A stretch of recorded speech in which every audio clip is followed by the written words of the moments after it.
The metal chair was too small for Lieutenant Jake Morrison's frame. His wrists were cuffed to the armrests with alien restraints that hummed with energy. The room was white and cold, lit by panels that hurt his eyes. He had been sitting here for what felt like hours, waiting. The door slid open with a soft hiss. Commander Zektar walked in, his blue skin gleaming under the harsh lights. He was tall, maybe 7 feet, with 4 arms and a face that looked like someone had crossed a lizard with a mantis. His black eyes were the size of dinner plates. 3 rows of sharp teeth showed when he spoke. "Human," Zektar said in perfect English. His voice sounded like gravel in a blender. "I am Commander Zektar of the 3rd Krillian Fleet. You will answer my questions." Morrison looked up at him and shrugged. "Jake Morrison, Lieutenant, United Earth Defense Force, service number 2847 Alpha 9. That's all you get." Zektar's mandibles clicked together. It was the sound the aliens made when they were annoyed. He sat down across from Morrison, his 4 arms folding on the table. "Lieutenant Morrison, your forces are beaten, your fleet is scattered, your colonies burn. Yet you humans continue to fight with a fury that defies logic. I want to understand why." "Maybe you should have thought about that before you started this war," Morrison said. The commander leaned forward. His breath smelled like sulfur and old meat. "We studied your species for years before the invasion. Your military files, your history, your psychology reports. Everything suggested you would surrender quickly when faced with superior force. Yet here we are 3 years later, and every battle costs us more than we expected." Morrison said nothing. He stared at a spot on the wall behind Zektar's head. "Your soldiers fight differently than any warrior race we have encountered," Zektar continued.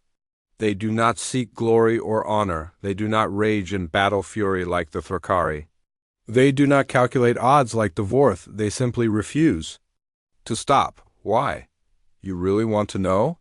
Morrison asked. Datsi Katar's eyes narrowed.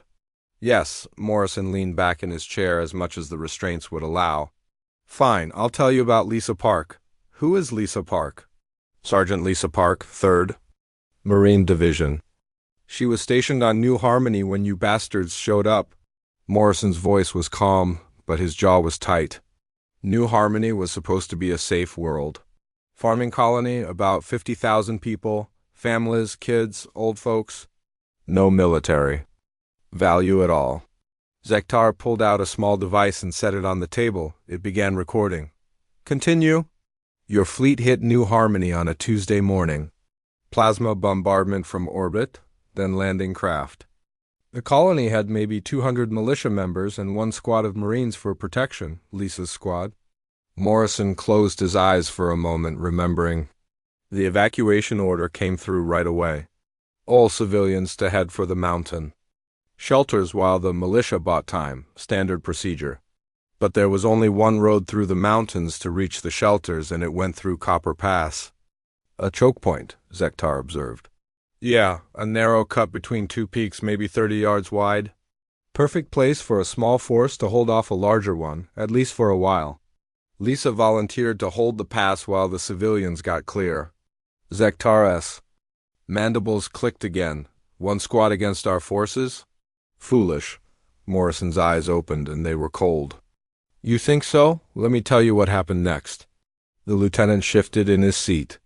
"Lisa took her squad up to the pass on Tuesday afternoon, 12 Marines with standard equipment. They had about 6 hours to dig in before your ground forces reached them. What was their plan? Delay you as long as possible. The civilians needed 3 days to reach the shelters and get them sealed. So Lisa's job was to buy 3 days with 12 people." Zektar made a sound that might have been laughter. "Impossible."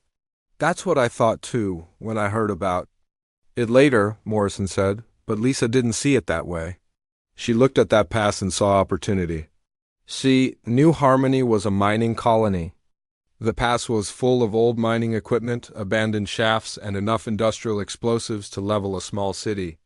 The alien commander leaned forward, interested despite himself. "Lisa wasn't just a Marine," Morrison continued. "Before she enlisted, she worked construction, new explosives, new engineering. So she took one look at Copper Pass and turned it into a trap. Morrison's voice grew stronger as he spoke. First day, your scouts came up the road. Lisa let them get halfway through the pass, then dropped the first set of charges. Brought down maybe 1,000 tons of rock right on top of them, blocked the road completely. So your forces retreated to find another route, Zektar said. Nope. That's the thing about Lisa Park. She didn't think like a soldier. She thought like an engineer. Morrison smiled, but it wasn't a pleasant expression. See, she didn't just block the road. She channeled your forces exactly where she wanted them. Zektar's skin color shifted slightly, becoming paler. Your commanders did. Exactly what she hoped. They sent troops up the steep slopes on either side of the pass, trying to flank her position. But Lisa had spent all night setting charges in the old mine shafts that honeycombed those slopes. Morrison paused, letting the image sink in. When your troops were halfway up, she triggered the charges. Both slopes came down like avalanches. Must have buried 300 of your soldiers. The recording device hummed quietly in the silence that followed. That was day 1, Morrison said. Day 2, your commanders got smart. They pulled back and started shelling the pass from long range. Plasma artillery. The works. Turned the whole area into a crater. Then she was defeated, Zektar said. Morrison shook his head. You still don't get it. Lisa had dug her squad into the old mining tunnels. Miles of them, all connected, all reinforced with military-grade supports. Your artillery was just rearranging the landscape. The aliens' 4 hands clenched into fists. While you were wasting ammunition on empty rocks, Lisa was moving through the tunnels. She'd pop up behind your lines, hit a supply convoy, then disappear underground again. Your soldiers started calling the area the Ghost Pass. Morrison's voice dropped lower. Day 3, you sent in your best troops. Full combat armor, energy shields, the works. 2 full battalions moving in formation, checking every rock and crevice. And Lisa let them get all the way through the pass. Let them think they'd won. Then she triggered the biggest charge of all. The one she'd spent 2 days preparing while you were shooting at rocks. Zektar waited. She brought down both sides of the pass. The whole mountain came down. Your 2 battalions, gone. Just like that, Morrison snapped his fingers. The road was buried under so much rock that it took your engineers 2 weeks to clear it. But she died in the explosion, Zektar said. No, Morrison said quietly. She didn't. The alien commander stared at him. When the rescue teams finally reached the pass, they found Lisa in one of the deep tunnels, alive. She'd broken her left arm when the mountain came down, and burns covered half her body from a plasma grenade that got too close. But she was still there, still fighting. Morrison leaned forward as much as his restraints allowed. You want to know the really crazy part? When they found her, she was still planning. Drawing maps in the dirt with a stick, figuring out how to hold the next choke point if you got past the rockfall. Zektar's breathing had become shallow and rapid. 3 days, Morrison said. 1 squad, 12 people. They held off your entire ground force for 3 days. And they didn't do it by being heroes or super soldiers. They did it by being smart and stubborn and absolutely refusing to let you pass. The room fell silent except for the hum of the recording device. The civilians reached the shelters, Morrison added. All 50,000 of them. Safe. Commander. Zektar stared at the human across from him, his large black eyes reflecting the harsh lights. Something in his expression had changed. You want to understand why we fight the way we do? Morrison asked. That's why. Because of people like Lisa. Park. Commander Zektar sat back in his chair, his forearms trembling slightly. The story of Lisa Park had shaken him more than he wanted to admit. He looked at the human across from him with new eyes. Lieutenant Morrison seemed perfectly calm, as if he had just described the weather instead of an impossible military victory. One more story, Zektar said. His voice was quieter now. Tell me another one, Morrison tilted his head. Another what? Another story about your soldiers I need to understand. Morrison was quiet for a long moment. When he spoke again, his voice was softer, sadder. Okay, I'll tell you about Pete Williams. Who was Pete Williams? Navy Corpsman Pete Williams? He was a medic aboard the destroyer USS Freedom during the Battle of the Asteroid Belt. Zektar pulled his recording device closer. Continue. Morrison stared at the ceiling. Pete was 24 years old? Came from a small farm town in Iowa, wanted to be a doctor when he got out of the service. He had this girlfriend back home, Katie. They were going to get married when his tour ended. The alien commander waited. The Battle of the Asteroid Belt was the biggest space fight of the war so far, Morrison continued. Your fleet came at us with everything you had, 200 ships against our 70. The brass knew it was going to be bloody. Morrison shifted in his restraints. The USS Freedom was a good ship, fast, well-armed, good crew. Captain Rodriguez was one of the best commanders in the fleet. But when your plasma torpedoes started flying, being good wasn't enough. What happened? The Freedom took 3 direct hits in the first 10 minutes. The bridge was gone, engineering was on fire, and the medical bay was breached. Pete was in the med bay when it happened. Morrison closed his eyes. I talked to one of the survivors afterward, Petty Officer Collins. He was in the corridor when the torpedoes hit. Said the whole ship shook like it was coming apart. Zektar leaned forward. Pete was treating wounded sailors when the bulkhead exploded inward. Plasma fire, metal fragments, the works. Collins said the medical bay looked like hell itself had opened up. Morrison's voice grew quieter. 12 men were in that bay. Some hurt bad from earlier fighting, others blown in by the explosion. Pete was the only medic, and he was trapped with them. Trapped how? The blast had twisted the door frame. Couldn't open it from inside or outside.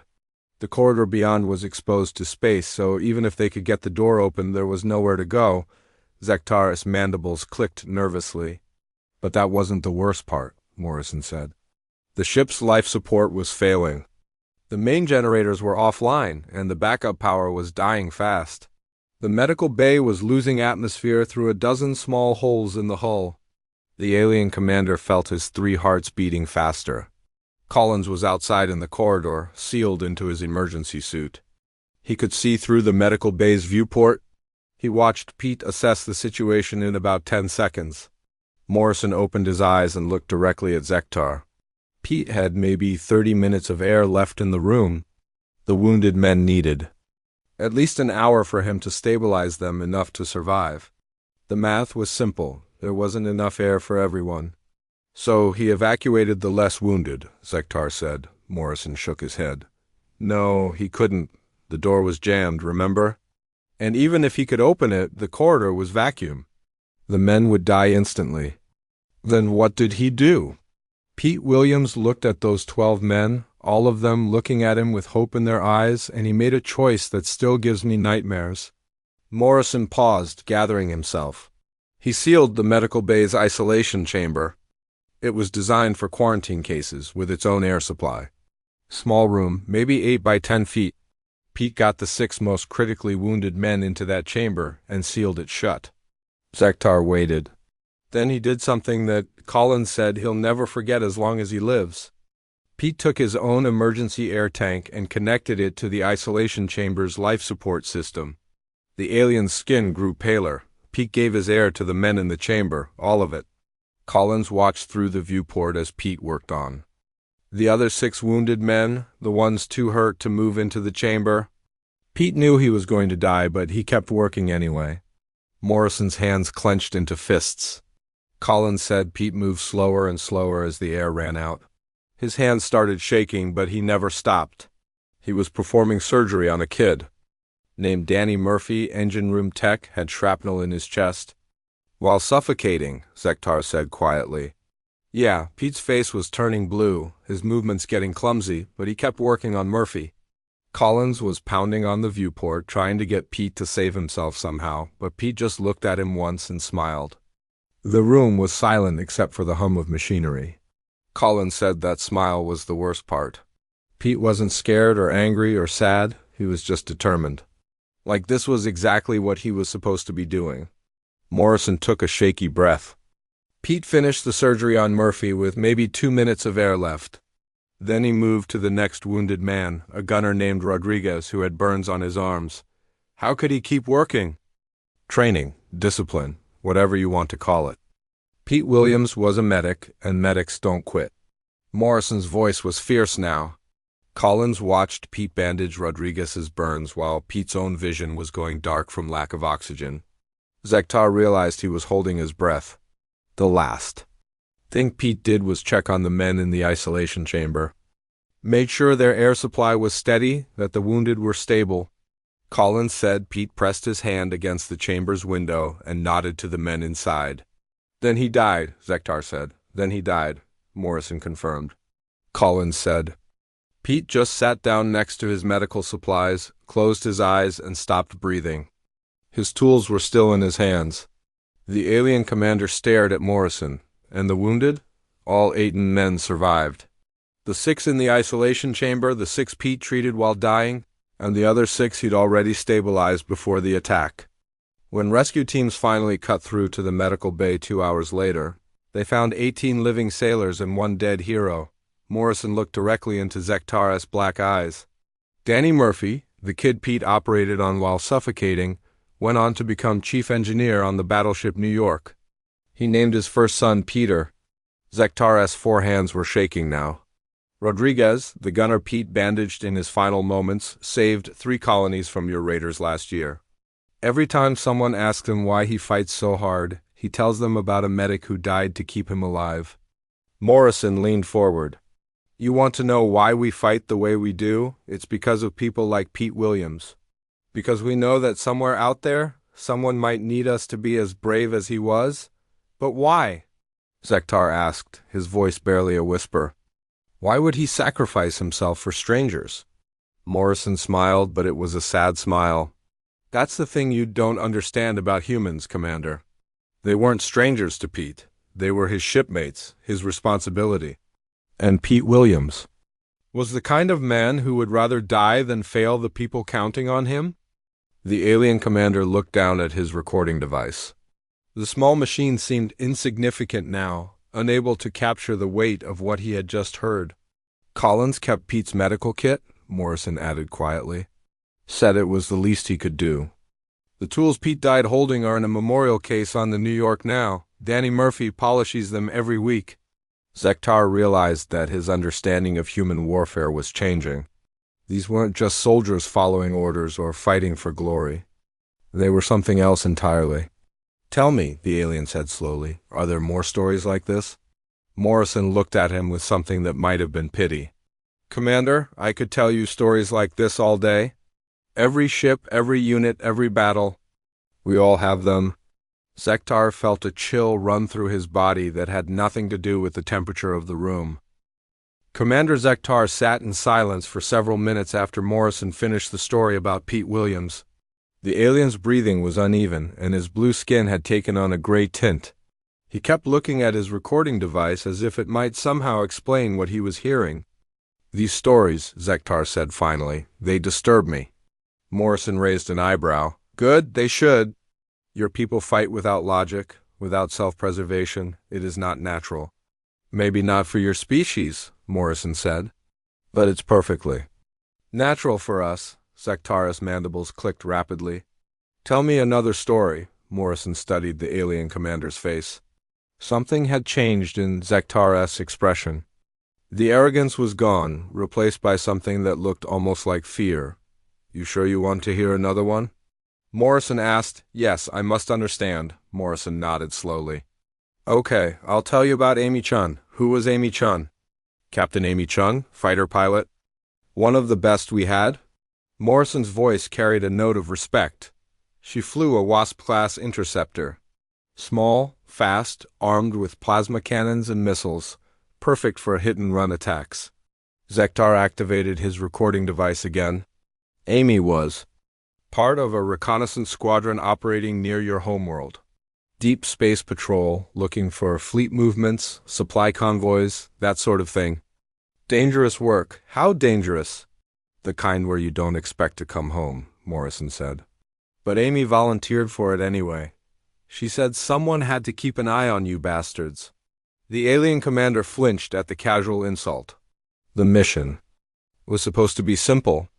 12 fighters, quick sweep through the outer system, then back to the carrier. But your forces were waiting, Morrison shifted in his restraints. It was a trap. Your intelligence had figured out our patrol routes. When Amy's squadron dropped out of hyperspace, they flew right into an ambush. What happened? 40 of your interceptors were waiting? Plasma fire everywhere, missiles flying like a fireworks show. Amy's squadron was outnumbered more than 3-1. Morrison's eyes grew distant. I heard the battle recordings later. Amy's voice was calm the whole time, calling out targets, coordinating her squadron. Like she was discussing dinner plans instead of fighting for her life. Zektar leaned forward. The squadron fought hard, but the numbers were against them. One by one, Amy's people were shot down. Lieutenant Brooks, blown apart by a missile. Captain Martinez, plasma cannon took out his engine. Young Ensign Taylor, barely 20 years old, his fighter just disappeared in a ball of fire. Morrison paused. Amy was one of the last 3 fighters left when her ship took a hit. She was shot down, not exactly. A plasma bolt hit her port engine, started a fire that spread to her life support system.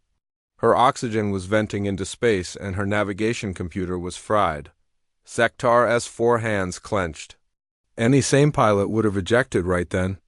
Amy's ejection seat was working fine. Her emergency beacon was active. She could have gotten out and hoped for rescue. But she did not eject, Zektar said quietly. Morrison shook his head. No, she didn't. Because Amy Chun saw something on her. Sensors that changed everything. What did she see? A Krillian troop transport. Big one, heading for the agricultural station at Harmony Falls. 5,000 civilians lived there. Families, children, old people, no defenses, no way to evacuate in time. Morrison's voice grew harder. Amy realized that if she ejected, if she gave up her fighter, that transport would reach Harmony Falls and 5,000 innocent people would die. Zektar's skin grew paler, so Amy Chun made a choice. She turned her dying fighter toward that transport and pushed her remaining engine to maximum power. She attacked a much larger ship with a damaged fighter. She didn't attack it, Morrison said. She became a weapon. The alien commander stared at Morrison. Amy used the last of her fuel to accelerate toward the transport. Her fighter was already on fire, life support failing, but she held course. The transport's gunners saw her coming and started shooting, but Amy was too fast and too determined. Morrison's hands clenched into fists. The radio recordings from that day are classified, but I heard them. Amy's last transmission was to her wingman, Lieutenant Park. She said, "Tell my parents I love them. Tell them I did my job." And then? And then Captain Amy Chun, age 26, daughter of 2 teachers from California, rammed her fighter into the center of that transport at full velocity. The room fell silent except for the hum of machinery. The explosion was visible from 3 star systems away, Morrison continued. The transport was completely destroyed. All 400 Krillian soldiers aboard were killed instantly. The agricultural station was saved. Zektar's breathing was shallow and rapid. When the rescue teams finally reached the battle site, they found debris scattered across 1,000,000 cubic kilometers of space. Amy's fighter was so completely destroyed that they never found a piece bigger than a coffee cup. Morrison looked directly at Zektar. But Harmony Falls still stands. 5,000 people still live there. They have a memorial to Amy Chun in the town square. Every year on the anniversary of the battle, they hold a ceremony. Children who weren't even born when she died lay flowers at her statue. The alien commanders. Mandibles were clicking rapidly. Amy's parents attended the first memorial service, Morrison added. Her mother said something that I'll never forget. She said, Amy always wanted to make a difference. She found a way to save 5,000 people with 1 life. That's the kind of math Amy would have been proud of. Zektar stood up abruptly and began pacing around the small room. His forearms moved nervously. "This is not possible," he said. "No species sacrifices individuals for strangers so readily. It violates every principle of evolution and survival. Morrison watched the alien pace. Maybe that's why you're losing. This war, Zektar stopped pacing and spun to face Morrison. What do you mean? You keep expecting us to act like you would. To run when the odds are bad, to surrender when things get tough, to choose our own survival over everything else. Morrison smiled grimly. But that's not who we are. We're the species that produces people like Amy Chun, people who look at impossible odds and ask themselves, how can I save the most lives with the time I have left? The alien commander sat back down heavily. Amy could have ejected, Morrison continued. She could have lived. But she chose to die so that 5,000 strangers could live. And the really scary part for you is that she's not special. She's just human. Zektar's voice was barely audible. Just human. There are billions of us out there, Commander. Billions of people who might make the same choice Amy made if they had to. How do you fight an enemy that doesn't fear death? How do you defeat people who consider sacrifice a victory? Morrison leaned forward as much as his restraints allowed. Every time you attack our colonies, every time you kill our civilians, you create more people like Amy Chun, people who have nothing left to lose and everything to fight for?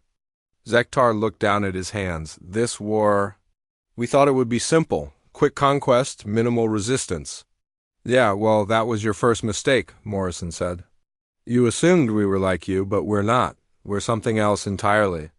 The alien commander's recording device continued to hum quietly, capturing every word. Amy Chun was an only child, Morrison added softly. Her parents were devastated when she died. But they also said they were proud of her. Because she saved 5,000 people she'd never met, would never meet, didn't know anything to. Morrison's voice grew stronger. That's what you're fighting, Commander. Not just soldiers or ships or weapons. You're fighting a species that believes. Some things are worth dying for. And we're not going to stop believing that just because you have bigger guns. Zektar sat in silence, staring at the table between them. His worldview was crumbling, piece by piece, with every story Morrison told. Commander Zektar had stopped pacing. He sat in his chair like a broken machine, his forearms hanging limp at his sides. His black eyes stared at Morrison with something that looked like horror. How many more? Zektar asked quietly. How many? More what? Morrison replied. Stories like these? How many more humans like Amy Chun and Pete Williams and Lisa Park? Morrison was quiet for a long moment. All of them, he said finally. Every single one of us has that potential. That's what you don't understand. Zektar's mandibles clicked weakly. That cannot be true. Want me to prove it? Morrison asked. I'll tell you about Roy Baker. The alien commander looked up. Another soldier? Morrison shook his head. Nope. Chief Engineer Roy Baker was just a guy who fixed things. Worked on Colony Base Echo, a mining operation on the edge of settled space. Roy was 43 years old, had 2 kids back on Earth, liked to tinker with machines in his spare time. Zektar activated his recording device again, though his movements were slow and mechanical. Colony Base Echo wasn't a military target, Morrison continued. 300 civilians, maybe 40 pieces of mining equipment, and 1 small Marine squad for protection. Your forces hit it during the 3rd wave of attacks. Why attack a mining colony? Morrison's eyes hardened. Because that's what you do. Kill civilians, destroy infrastructure, break our will to fight. Standard terror tactics. The alien commander flinched. The attack came at dawn. Orbital bombardment first, then landing craft. Your plasma guns took out the command center in the first 5 minutes. Captain Stevens, Lieutenant Brooks, Sergeant Martinez, all dead. The Marine squad was scattered. Morrison shifted in his chair. That left Roy Baker as the senior officer on the base. A guy who'd never commanded anything bigger than a maintenance crew. Suddenly responsible for 300 lives and 37 Marines. What did he do? What Roy Baker always did when faced with a problem. He got to work. Zektar waited. Roy looked at the tactical situation like an engineering problem. Your ground forces were landing in 3 groups, planning to surround the Base and crush any resistance. Standard assault pattern. Morrison's voice grew stronger. But Roy saw something your commanders missed. Colony Base Echo wasn't just a mining operation. It was a collection of the most dangerous industrial equipment humanity had ever built. Dangerous how? Mining lasers powerful enough to cut through solid rock. Construction mechs that could lift 50 tons. Explosive charges designed to crack. Asteroids, chemical processing plants full of toxic compounds. Morrison smiled grimly. Roy Baker looked at all that equipment and saw weapons. Zektara's skin grew paler. First, Roy turned the mining lasers into anti-aircraft guns. Took him maybe 20 minutes to reprogram their targeting systems. When your second wave of landing craft came in, they flew right into a web of laser fire that could slice through their armor like paper. The alien commander's hands were shaking again. 6 of your transports were destroyed before they could land. The rest scattered, putting your ground forces down in scattered groups instead of concentrated formations.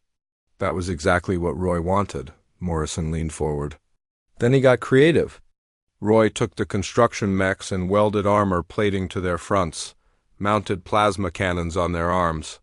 Suddenly, the Marines had mobile artillery platforms that could punch through your battlesuits like they were made of cardboard. But surely your forces were still outnumbered, Zektar said. Oh, they were about 10 to 1, but Roy wasn't done yet. Morrison's eyes gleamed. See, Roy knew every pipe, every vent, every system in that base. He'd built half of it himself. So he turned the whole place into a weapon. Zektar waited, dreading what came next. The waste processing system became a chemical weapon delivery system. Roy pumped toxic gases into the ventilation shafts where your troops were trying to advance. Stuff that would eat through your breathing filters in minutes. Morrison's voice grew harder. The water recycling plant became a source of superheated steam. Roy could flood entire sections of the base with steam hot enough to cook a man in his armor. The alien commander made a choking sound. The power grid became an electrical weapon. Roy ran high-voltage cables through the metal corridors. Any of your soldiers who touched the walls got fried. Morrison paused to let that sink in. But the really clever part was how Roy used the mining tunnels.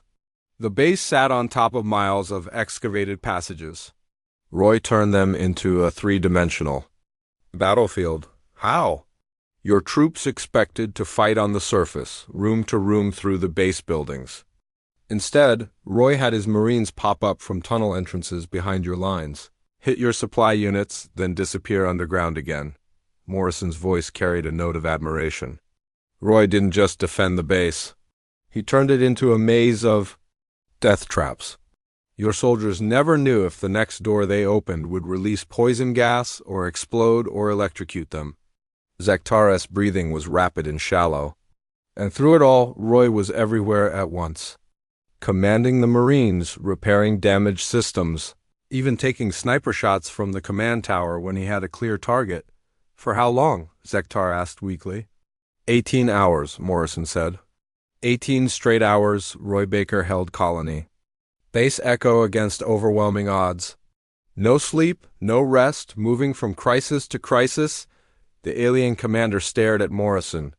Roy performed field surgery on wounded Marines when the medic was killed. He fixed a damaged reactor while under fire. He even cooked meals for the defenders because he knew they needed to eat to keep fighting. Morrison's voice softened slightly. The Marines started calling him Chief during the battle. Not because of his rank, but because he was taking care of them like a father taking care of his children.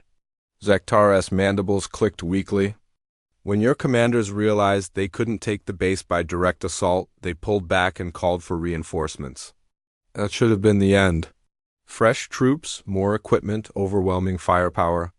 But it was not the end, Zektar said. Morrison shook his head.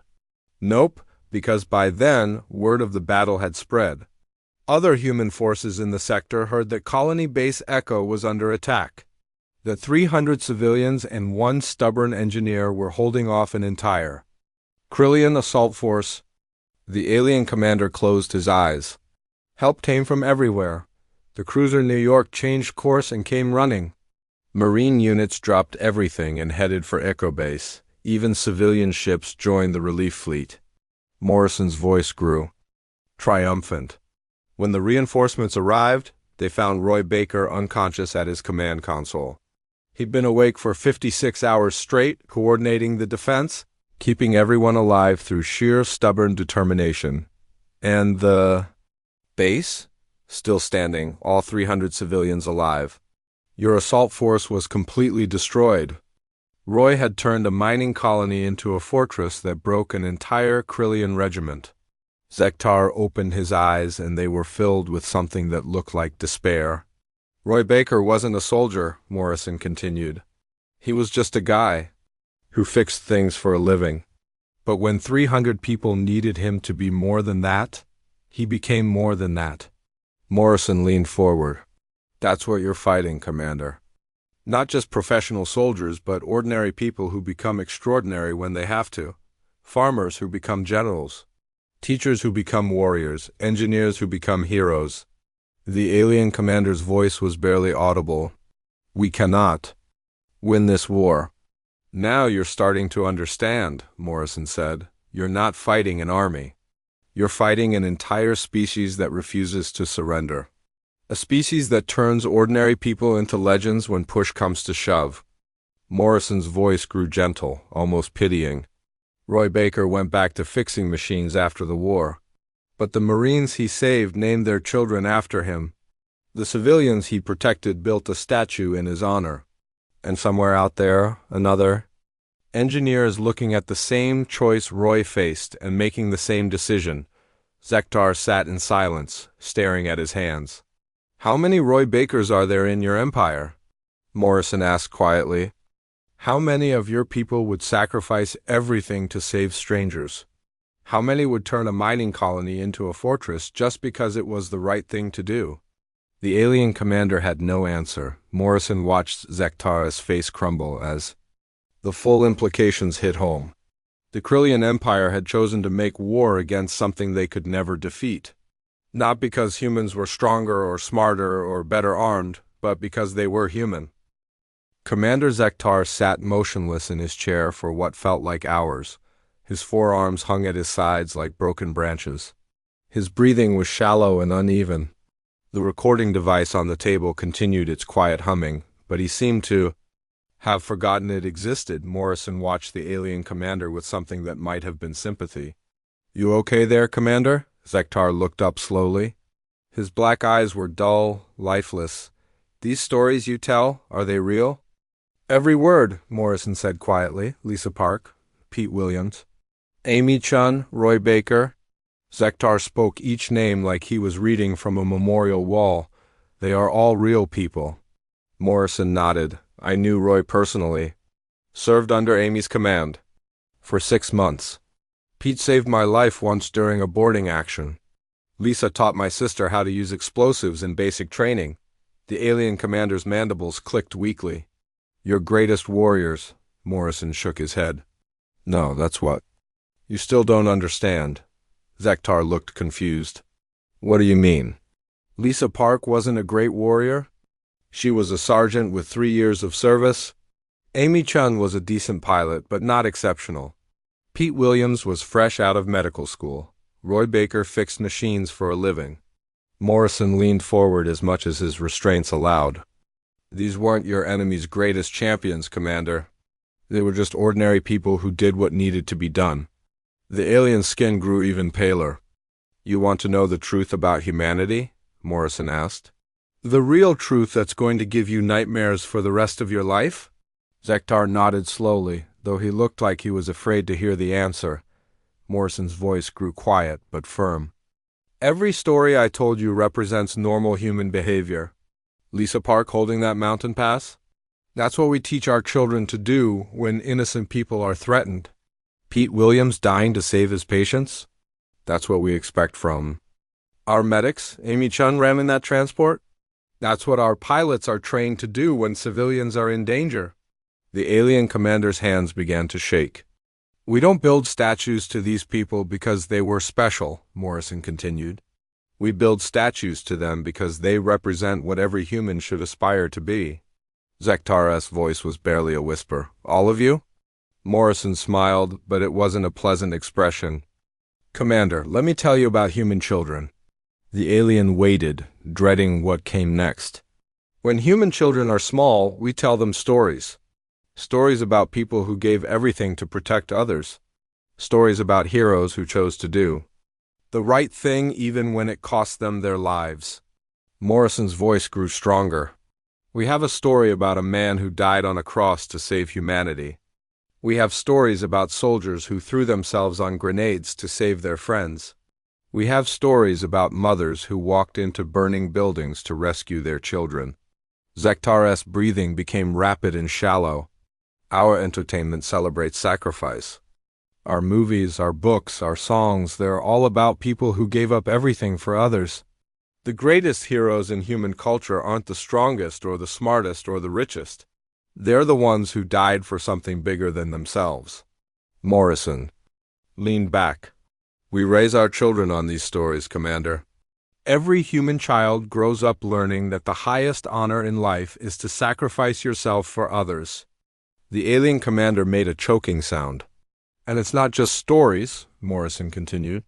We build our whole society around the idea that some things are worth dying for. Our soldiers swear oaths to protect the innocent. Our doctors promise to do no harm. Our teachers dedicate their lives to helping the next generation. Zektar's forearms were trembling now. You studied our military files before the invasion, right? Morrison asked. Did you read about our medal systems? The alien nodded weakly.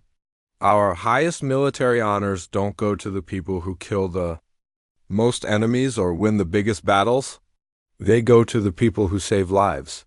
The Medal of Honor, the Victoria Cross, the Order of Merit, almost every recipient died saving someone else. Morrison's voice grew harder. We celebrate them, Commander. We name schools after them. We put their faces on our money. We teach our children their names and tell them to be like these heroes. Zektar was breathing like he was drowning. Every human carries those stories inside them, Morrison said. Every single one of us grows up knowing about people like Lisa Park and Pete Williams and Amy Chun and Roy Baker, and when the moment comes, when someone needs us to be brave, we remember those stories. The alien commander's voice was a whisper. An entire species of potential heroes, Morrison nodded. That's what you're fighting. Not an army, not a government, not even a planet. You're fighting a species that believes sacrifice is noble. A species that thinks dying for others is the greatest thing you can do with your life. Zektar stood up abruptly and began pacing again, his movements jerky and uncontrolled. This is impossible, he said, but his voice had no conviction. No species can be like this. No evolutionary process would create such behavior. Morrison watched him pace. Maybe that's the difference between us, Commander. Maybe we evolved past pure survival instinct. Maybe we became something more than just another animal trying to stay alive. The alien stopped pacing and stared at Morrison. You want to know why we keep fighting even when we're outnumbered? Morrison asked. Why your superior technology and overwhelming force mean nothing to us? Zektar nodded.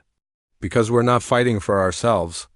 We're fighting for the idea that innocent people deserve to live in peace. We're fighting for the belief that evil should not be allowed to win.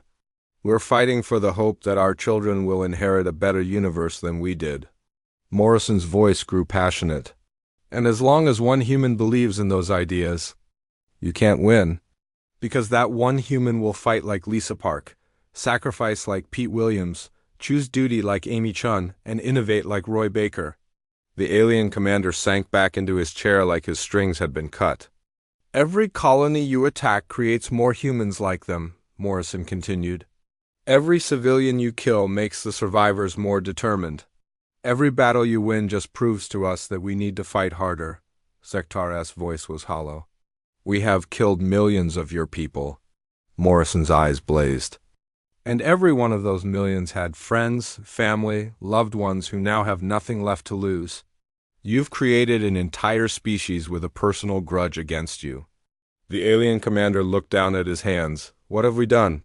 You made the same mistake every tyrant in human history has made, Morrison said.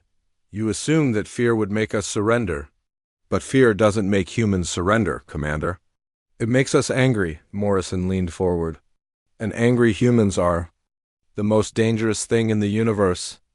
Because we stop caring about our own survival and start caring only about making sure you pay for what you've done. Zektar was silent for a long time. When he finally spoke, his voice was barely audible. This war cannot be won. Morrison nodded. Now you understand. The alien commander looked up at Morrison with something that might have been respect. What will you do when you return to your people? Morrison smiled grimly. I'll tell them about a Krillian commander who finally figured out what he was fighting. Maybe that will count for something when this is all over. Zektar reached over and turned off his recording device. Lieutenant Morrison, I want you to know that I came into this room believing humans were just another species to be conquered. Morrison waited. I leave this room knowing that my empire has declared war on hope itself, Zektar said quietly.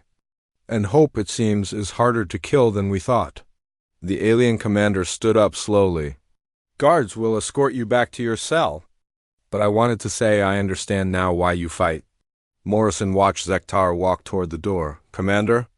The alien turned back. When this war ends, and it will end, remember these stories. Remember that humans aren't monsters. We're just people who refuse to let evil win, no matter what it costs us. Zektar nodded once, then left the room. Morrison sat alone in the interrogation chamber, surrounded by silence and the weight of truth.